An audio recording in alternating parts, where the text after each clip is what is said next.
২০২৫ সালের তুলনায় বর্তমানে আইন শৃঙ্খলা পরিস্থিতি যথেষ্ট ভালো বলে মন্তব্য করেছেন স্বরাষ্ট্রমন্ত্রী সালাউদ্দিন আহমদ।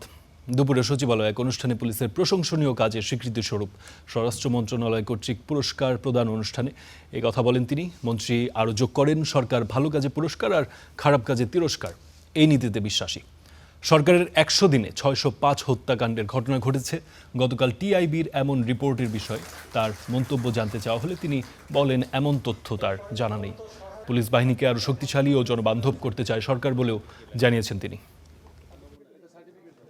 আমরা আরো বেশি বুস্ট আপ করতে চাই, যাতে তারা আইনানুগভাবে 2025 সালের তুলনায় অপরাধের চিত্র আমাদের সময়ে অনেক বেশি আমরা উন্নতি লাভ করেছি, অনেক অপরাধ কম প্রত্যেকটা ক্যাটাগরিতে।